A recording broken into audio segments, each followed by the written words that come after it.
Yo, what is going on YouTube? I am Germ here. Today has been a crazy day of League of Legends as far as on the Rift, obviously with World, some really awesome games today. I'm actually preparing to watch Cloud9 versus Rogue as we speak right now, so by the time this video goes out, that game will be over.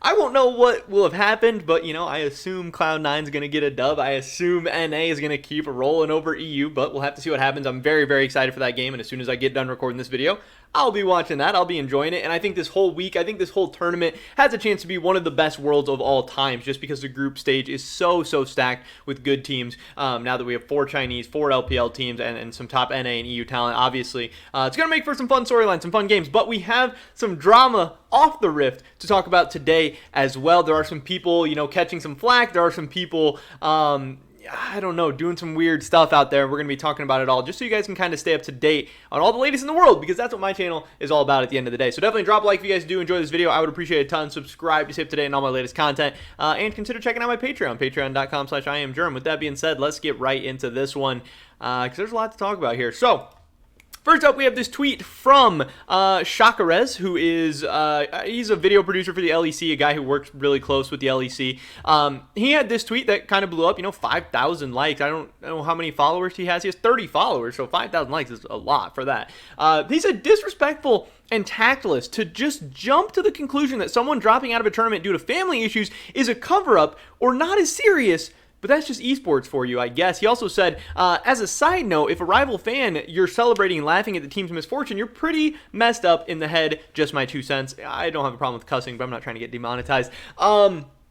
This is obviously talking about a story I covered yesterday, talking about the Upset situation, the Upset scenario, how he will be at least missing the first 3 games of the World Group Stage. He might be missing more. He might be missing the entire World's tournament. You know, Fnatic put out a statement that said, I actually have the statement here. You know, Fnatic said, following an urgent family matter, Upset is forced to return home and will return home until further notice. So he's not going to be starting for our team in the group stage. We asked that his privacy be respected. Obviously being played for Fnatic today. And people were really upset by, I mean, a lot of people came out. The community had an awesome response. You know, so many people were like, oh, thoughts and prayers for Upset. Hopefully he's all right. Hopefully his family's all right. This sucks. We know he worked so hard his entire career to finally make it to Worlds, and now he's here.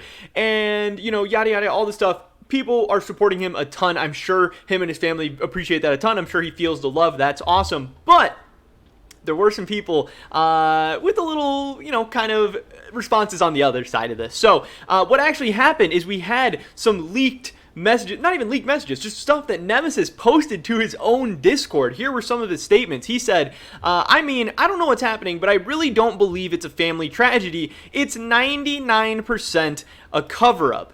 He had some other messages as well, including, no, it wouldn't. It was done in the past so many times. Being sick is a bad excuse to go home. LMFAO, I mean. Odds of it being a family tragedy are very low. Is a cover-up, most likely. Done in the past, multiple times. LMAO.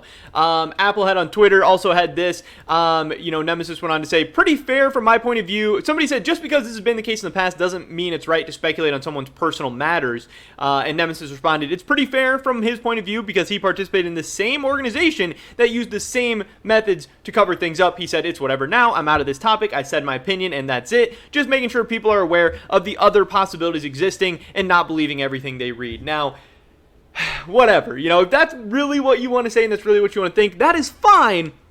But is a personal emergency, potentially a family tragedy, really the time to be dying on the hill of, hey, I'm just making sure that I'm making sure everyone knows that other possibilities exist. Don't believe everything you read. I don't really think this is the time or the place, whether you actually believe that or not, which, you know, if he knows something or whatever, maybe he knows the real truth, whatever. But, I mean, he literally has this quote here that says, I mean, I don't know what's happening. He says that he doesn't know what's happening, but then goes on to make some pretty strong, pretty disgusting statements, and people are rightfully so not very happy. Obviously, you know, we showed Chakras here, and then we also had some people, you know, responding. Somebody asked, why doesn't he tag him? He said he could care less if he sees it or not. His reaction to the situation made it pretty clear, proven further by tweeting and saying, my turn to be on Reddit. Nemesis did have a now deleted tweet where he tweeted at LS and said, hey, LS, now it's my turn to be on Reddit. Kind of making light and making joke of a very, very serious and pretty disgusting situation in the opinions of a lot of people.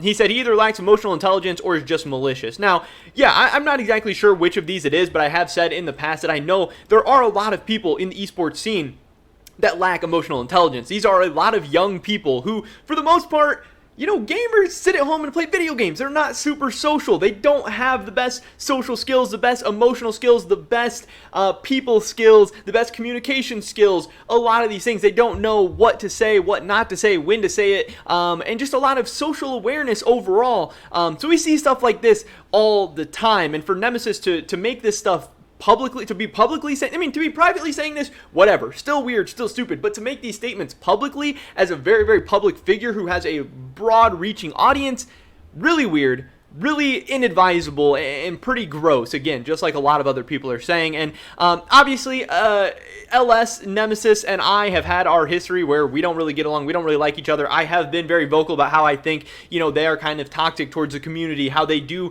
a lot of this stuff. This isn't totally surprising to me, and that's why I've personally chose to not support them, to not interact with their content, to not engage with them.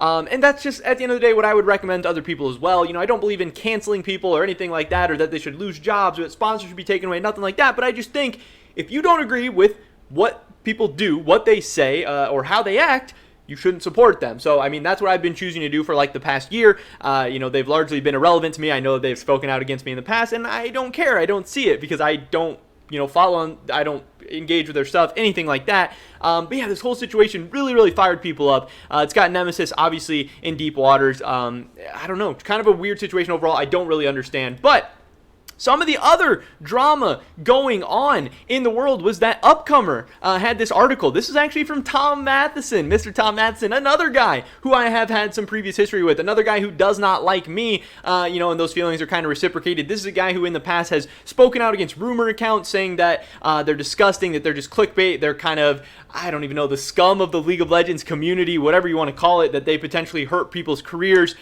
Whatever. I don't know if he works for Upcomer now or Upcomer just has him on for Worlds, whatever. But they made this article that says, the Fnatic director of League of Legends, Dardo LOL, confirmed in a Scrum interview on October 11th that Fnatic will miss 100% of Worlds 2021. And the funny part is, Dardo himself, immediately after this article came out, said that this is not true, frustrating, and completely unacceptable. Now, I was very, very vocal about this. I spoke out. Obviously, Tom Matheson has been very, very vocal in the past about speaking out against me and people like me and the people that I interact with and the things that we do. So I wanted to, hold himself to the same standard that he claims to hold everyone else to, saying that obviously he was sensationalizing, he was clickbaiting, he was doing a lot of the things that he preaches against and potentially hurting the careers of other people in the meantime. He said that they're going to miss 100% of Worlds. Dardo comes out and says this isn't true.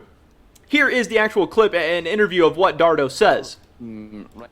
As we posted yesterday, he is not available to be here because of a family emergency. There are some policies around the event, and I think it's very, very, very difficult that he could be ready for coming back for the last 3 games of groups. Whether it could be there could be an opportunity for the future to join if we continue moving forward in the tournament or not. It's something that we cannot right now anticipate. And yeah, I don't have any further comment. So he literally says there in the clip that whether or not, Upset will be able to play in the second phase of the group stage, or if they make it further in the tournament, whether he would be able to play, he literally says, I don't know. He says he is not able to anticipate that any further. And, Tom Matheson, Upcomer, whatever, take this and turn that into this clickbait article of saying that that Upset is going to miss 100% of World. So I just want to get the news out to you guys because obviously I covered the Upset story yesterday. Now there's been a ton of drama and fallout that Upset, it seems like we'll be at least missing the first 3 games. A very, very small chance he'll be back at the end of the group stage. And if Fnatic advances further, Fnatic has no idea if he'll be able to come back or not. That's the truth. That's what people are saying. And yeah, just a crazy, crazy day. Fun day on the Rift. Interesting day off the Rift. I don't know. I really hate the esports industry, man. There's so much BS that goes on around it. What I'll say is what I've said always. Be careful who you support. Be careful who you trust. Support the people who you believe in. And yeah, your views, your time, everything. It has value. So understand the value that you're giving and providing to people. But that is pretty much it for this video today, guys. Definitely drop a like if you did enjoy it. I would appreciate it so much. Leave a comment down below. Let me know what you think about either of these situations. I'd love to hear your guys' thoughts and opinions. Subscribe to stay up to date on all my latest content. Hopefully catch you guys in the next one. But until then, peace.